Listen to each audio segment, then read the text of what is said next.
श्री सुखदेव जी कहते हैं, हे राजा परीक्षित, एक शत्राजीत नाम के एक राजा हुए।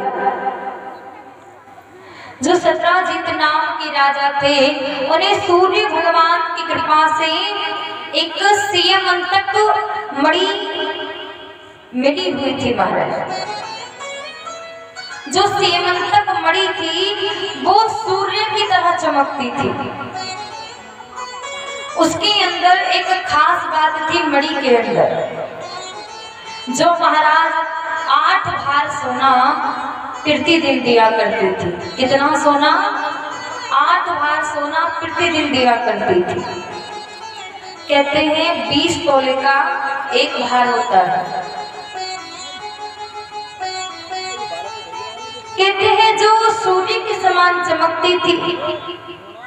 एक बार उस मणि को कंठ में पहन करके शत्राजीत द्वारिकाधीश से मिलने के लिए द्वारिका में आया।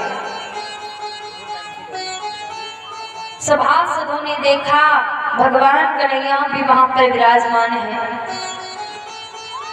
सभासदों ने देखा कि लगता है कि सूर्य भगवान आ रहे हैं, क्योंकि वो मणि सूर्य के प्रकाश की तरह चमकती थी।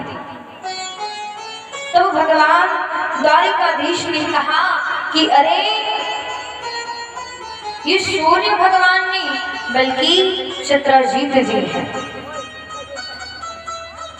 आज शत्राजीत जी जब भगवान से मिलकर जाने लगे तो सभासदों ने कहा, आपकी बड़ी बहुत प्यारी है। शत्राजीत जी कहने लगे, हाँ प्यारी तो है, आपकी मणि बहुत प्यारी है। ये मणि तो द्वारिकाधीश के कंठ में होनी चाहिए,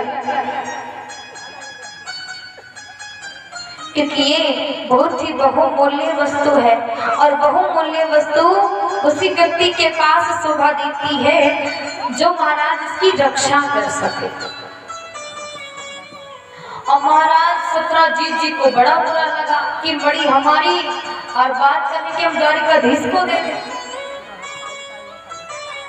बिना कुछ कहे शत्राजीत जी सभा से चले गए। जाकर के अपनी पत्नी को सारी बात बता दी कि द्वारिका में ऐसा हुआ कि महाराज मेरी मणि से को कह रहे थे कि द्वारिकाधीश को दे दो। अरे मैंने ये मणि बड़े प्रयास किए, बड़ा प्रभु का नाम लिया, तब जाकर के सूर्य भगवान ने प्रसन्न होकर के ये मणि मुझे दी। अगले दिन को महाराज शत्राजीत का भाई, जिसका नाम था प्रसेनजित, क्या नाम था? प्रसेनजित। प्रसेनजित ने कहा, भैया ये मणि मुझे दे दो, मैं शिकार खेलने जाऊंगा मणि पे। और महाराज भाई ने मांगी, मना भी नहीं कर सके।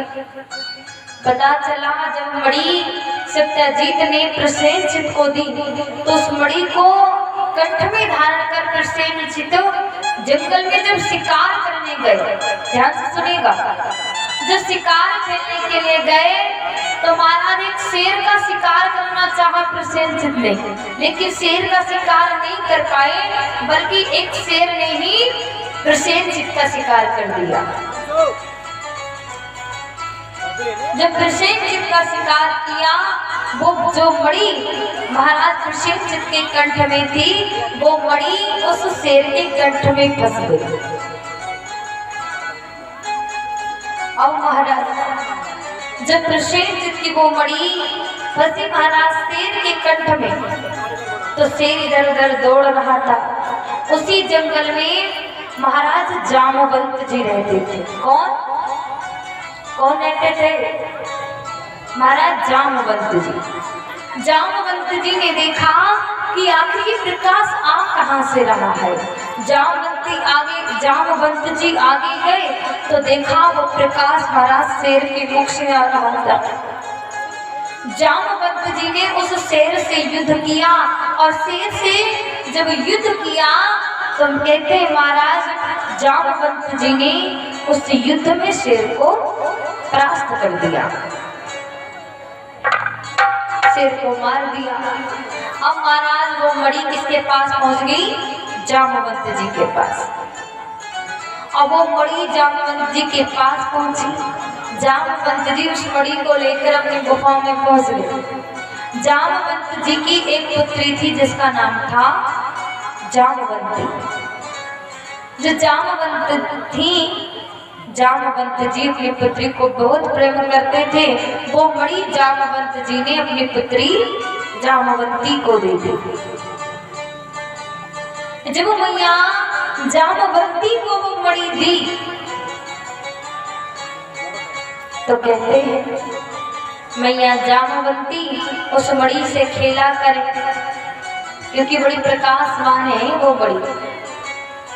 इधर महाराज जब प्रसेनजित लौट करके नहीं गया तो कहते हैं महाराज सत्ताजीत को लगा कि मेरी मणि द्वारिकाधीश ने अपने सैनिकों के द्वारा छुड़वा लिया, क्योंकि जब जंगल में पहुंचा था अपने भाई को ढूंढने तो उसे प्रसेनजित का मरा हुआ सब दिखाई दिया। उन्होंने लगा कि द्वारिकाधीश ने मेरे भाई को मार दिया और मार करके मेरे भाई से मणि को छीन लिया। और महाराज सत्ताजीत जी लौट करके पहुंचे, अपनी पत्नी से कहा कि मुझे नहीं पता था द्वारिकाधीश ऐसा भी कर सकते हैं। अरे एक मणि के लिए एक व्यक्ति की जान को ले सकते हैं। पहुंच गए द्वारिकाधीश। द्वारिका में जाकर के बड़ा भला बुरा कहा भगवान आप तक चीर चुराया करते थे, माखन चुराते थे, लेकिन अब एक मणि के लिए तुमने एक व्यक्ति की जान ले ली, एक व्यक्ति के प्राणों को हर लिया एक मणि के लिए।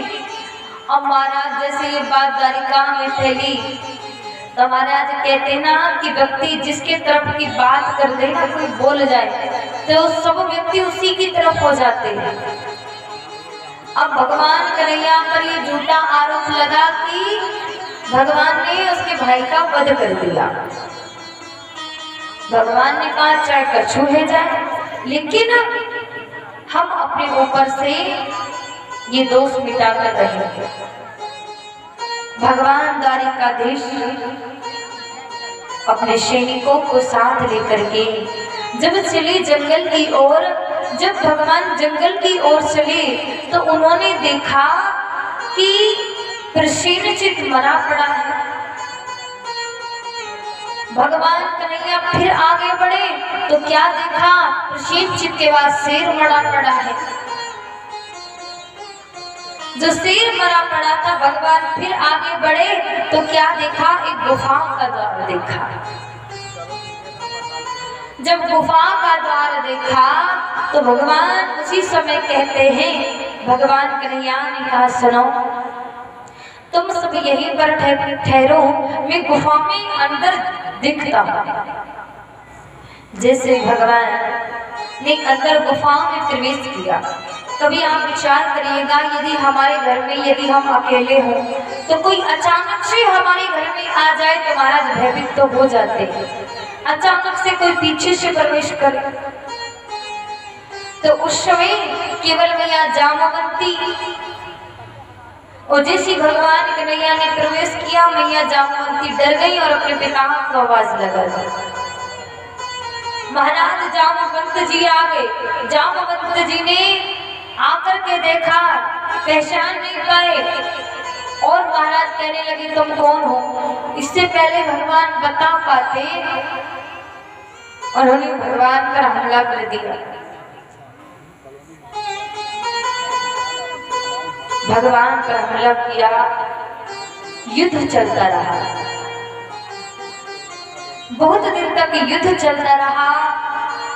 भगवान कन्हैया ने जामवंत जी को युद्ध में हरा दिया और जब जामवंत जी युद्ध में हारे तब जामवंत जी पहचान गए। क्यों पहचाने? ये वही जामवंत जी हैं जो त्रेता युग में भगवान श्री राम जी के सहायक और ये कुछ